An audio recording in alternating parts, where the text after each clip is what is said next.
खोए समियूं बन सूमरियूं जे ॼामनि जूं जायूं करियो वेस वॾांदरा आंगण थे आयूं गूंदर घुमायूं झपे सभु झड़प से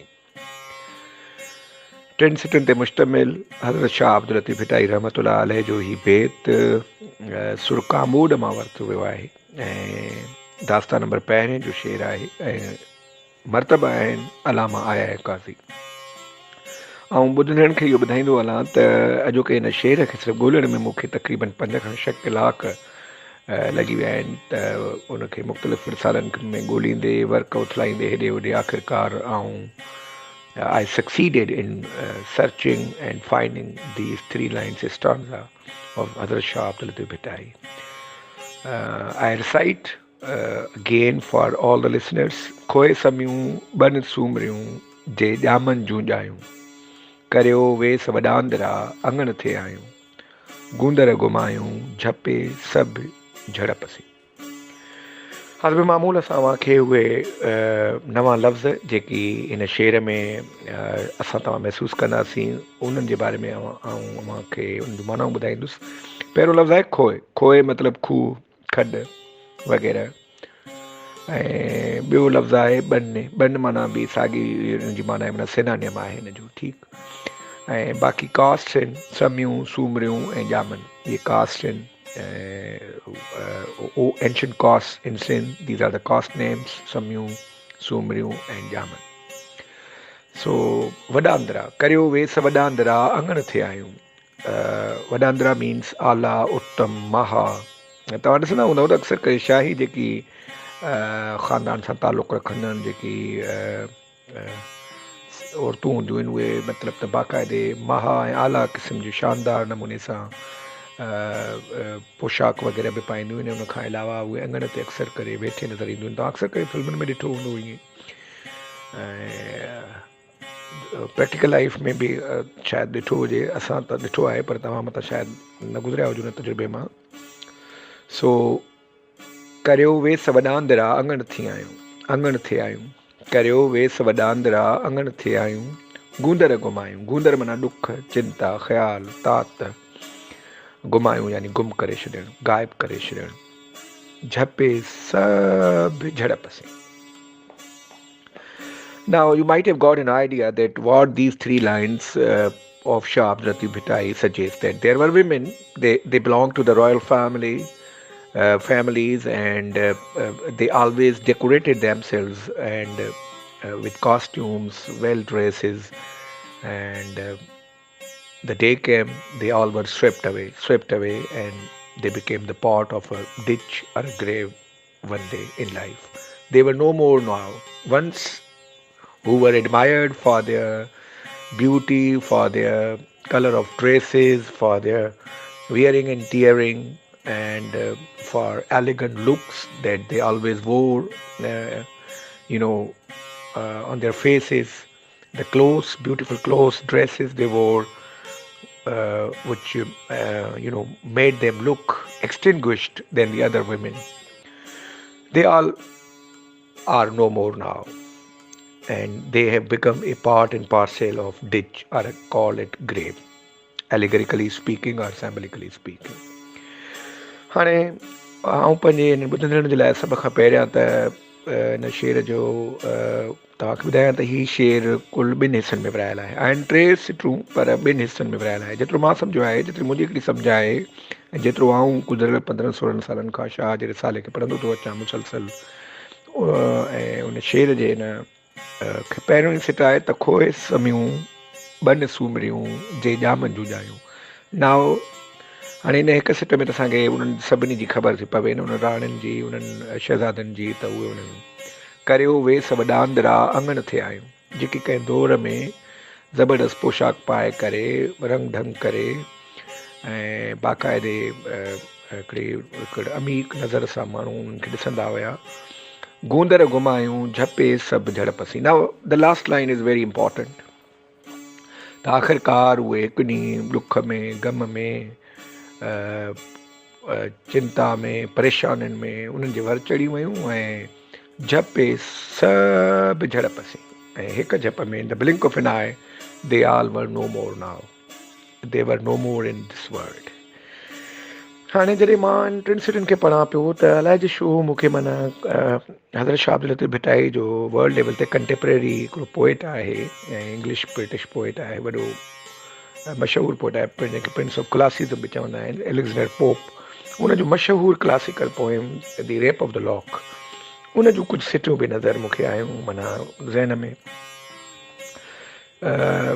उन रेप ऑफ द लॉक जे सिटरनि में काथे एलेक्जेंडर पोप चवे थो त curled or uncurled, since locks will turn to grey, since painted or not painted, all shall fade।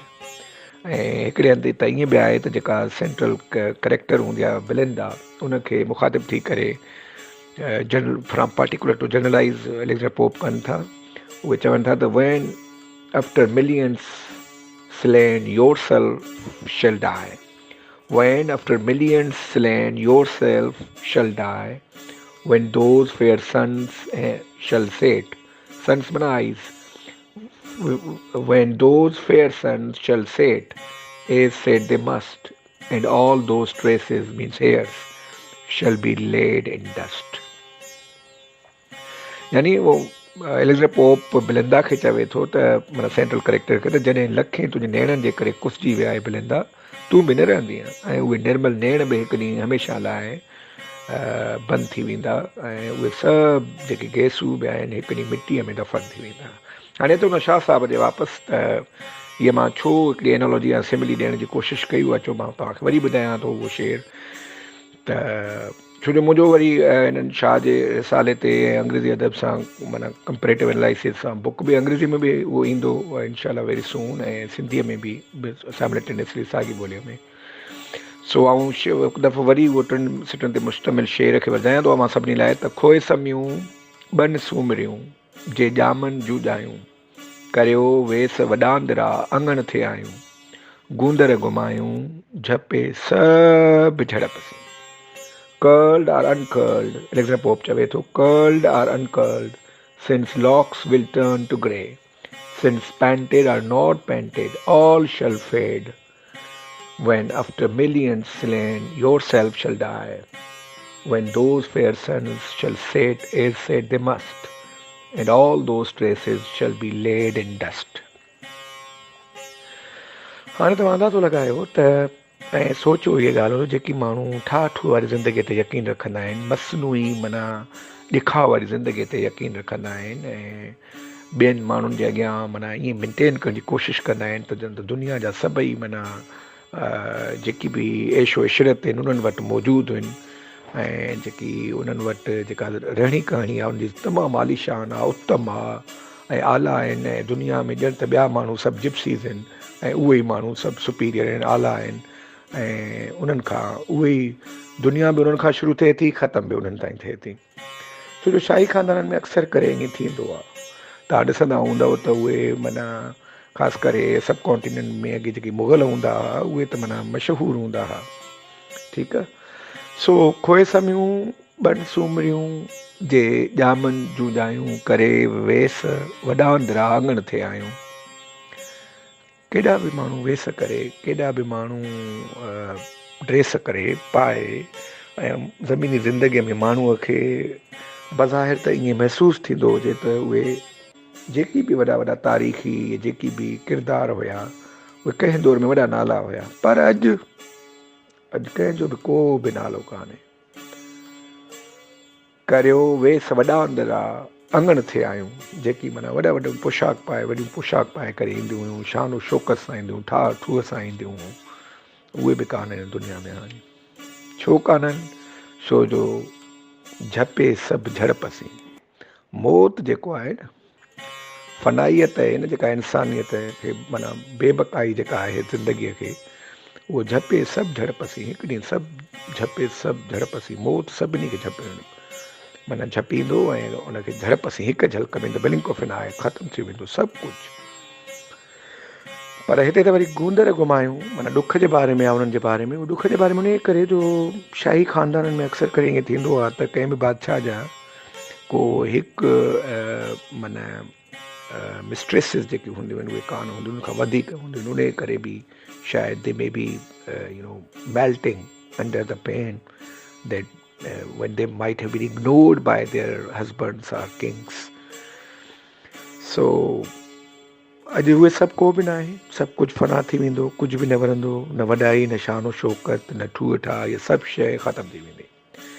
Moral teachings हिननि टिनि बंदनि मां हिकु दफ़ो आख़िर में वरी पढ़ी करे पोइ वरी हिन ते डिस्कस कंदुमि मॉरल टीचिंग्स खे। त खोए समियूं बन सूमरियूं जे ॼामनि जूं ॼायूं, करियो वेस वॾांदरा अङण थे आयूं, गूंदर घुमायूं झपे सभु झड़पसी। हाणे गूंदर घुमायूं मां हिन ते जेको ख़्यालु आहे या ॾुख आहे इहो बि सम्झी सघूं था त असां सभिनी खे इहो सम्झणु खपे त फ़नाइयत जो तसवुर, हर शइ माना बेबका आहे, हिकु ॾींहुं हर शइ ख़तमु थी वेंदी। ठीकु आहे, हीअ जेको बि ठाठू वारी ज़िंदगी आहे, तव्हां वरी केॾा बि वेस कयो, उहे सभु ख़ुदि वेस जेकी माण्हू पाईंदो आहे त उहे बि फिटी वेंदा आहिनि, उन्हनि जो रंग बि फिटी वेंदो आहे, पोइ त हीअ त ज़िंदगी आहे, उहा बि ख़तमु थी वेंदी हिकु ॾींहुं। हाणे हिते जेके लफ़्ज़ इस्तेमालु कया विया आहिनि खोए ऐं ॿने, हाणे हिन मां बज़ाहिर त इहे लफ़्ज़ आहिनि पर एलिगरिकली ऐं सैम्बलिकली स्पीकिंग यानी तमसीली तौर सां ॻाल्हायूं या निशानी तौर या तशबीह तौर, त इहे असुल में क़बर जी ॻाल्हि था कनि। सभु कुझु क़बर में हलियो वेंदो ऐं केर बि कुझु न खणी वेंदो क़बर। हे जेकी करे वेस वॾांदरा आङण ते आयूं न, वेस पाए बि उहे बि कुझु न खणी विया सवाइ हिकु अछी ड्रेस जे कफ़न जे, जॾहिं उहे हलियो वियूं हिन दुनिया मां। त गूंदर घुमायूं झपे सभु झड़पसी। सो माण्हू अॻे या पोइ उहो सिंधीअ में बि हिकिड़ी चवणी आहे त करे माण्हू केॾो बि सिंगार त बि महिमान मिटीअ जो, यानी केॾो बि कयो करे सिंगार त बि महिमान मिटीअ जो, मिटीअ जो मतिलबु क़बर जो। इन सां मूंखे हिकिड़ी ॻाल्हि यादि अची वई, ऐं शेक्सपियर जो ड्रामो मां पढ़ां पियो जॾहिं हैमलेट, उते जॾहिं ॿ क़बर खोटींदड़ हूंदा आहिनि, जॾहिं ओफेलिया जे क़बर खे उहे खोटींदा हूंदा आहिनि ऐं जनाज़े खे हुन में विझंदा आहिनि, त हिक ॿिए सां ॻाल्हि ॿोल कंदा आहिनि, चवंदा आहिनि तोखे ख़बर आहे, हिकिड़ो क़बर खोटींदड़ ॿिए क़बर खोटींदड़ खे चवंदो आहे तोखे ख़बर आहे त इंसान जो जेको परमानेंट घर हूंदो आहे, माना मुस्तक़िल घर केरु ठाहींदो आहे। ॿिए क़बर खोटींदड़ जी नादानी हुई, कम इल्मी हुई, घटि इल्मी हुई, त उहो घटि इल्मु रखंदड़ उन चयो त मिस्त्री हूंदो, मिस्त्री ठाहींदा आहिनि, ॿियो छा, बिल्डिंग मैग्निफिशंस घर वग़ैरह त उहे ठाहींदा आहिनि। त वरी जेको सीनियर हुयसि क़बर खोटींदड़, उहो उनखे चवे थो त न चरिया, इंसान जो माना परमानेंट घर जेको आहे न असां ठाहींदा आहियूं, असां क़बर खोटींदा आहियूं। सो क़बर में, हिन खॾ में, हिन खूह में, ऐं हिते ई इंसानु हमेशह उमिरि भर हिनखे रहणो आहे ऐं इन जो परमानेंट घर ई आहे। Grave is the final abode of man. So जॾहिं न रहंदे तूं, न रहंदुसि मां, न रहंदो को, त पोइ ही सभु कपिड़ा वग़ैरह ही ठूठा वारी ज़िंदगी छो? इन ते माण्हू सोचे ज़रूरु। खोए समियूं ॿन सूमरियूं जे ॼामनि जूं ॼायूं, करियो वेस वॾांदरा अङण थे आयूं, गूंदर घुमायूं झपे सभु झड़पसी। सो माण्हू कोशिशि करे त सादगी अख़्तियार करे, सादी ज़िंदगी गुज़ारे, छो जो हर शइ खे बका आहे, हर शइ ख़तमु थी वेंदी।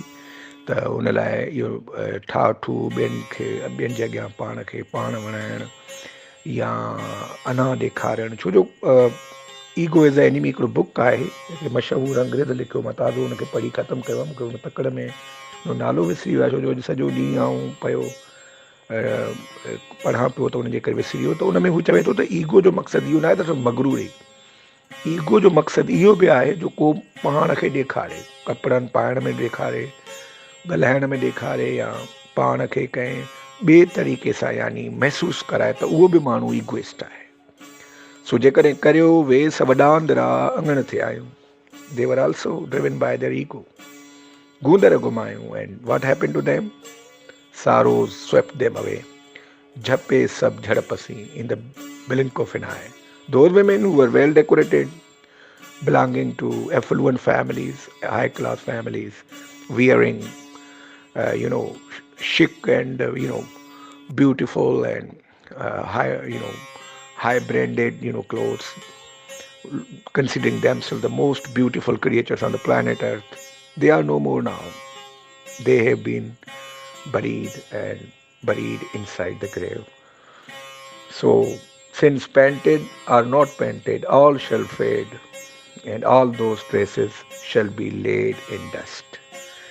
So, मुंहिंजो नालो प्रोफेसर मनी डुमकी आहे ऐं अॼु असां शाह साहब जे सुर कामोड मां दास्तान नंबर पहिरें जो हिकिड़ो शेर तमामु अहम शेर ज़ेर बहस हेठि आंदोसीं, जंहिंजो मरतब आहिनि अलामा आया काज़ी। ऐं आख़िर में हस्ब मामूल असां पंहिंजे हिन लेक्चर खे एंड करण खां अॻु में हिकु दफ़ो ॿीहर उन शेर खे उनजो वर्जा करणु ज़रूरी था महसूसु कयूं। खोए समियूं ॿिनि सूमरियूं जे ॼामनि जूं जायूं, करियो वेस वॾांदरा अङण थिए आयूं, गूंदर घुमायूं झपे सभु झड़पसी। Thank you all, thank you very much.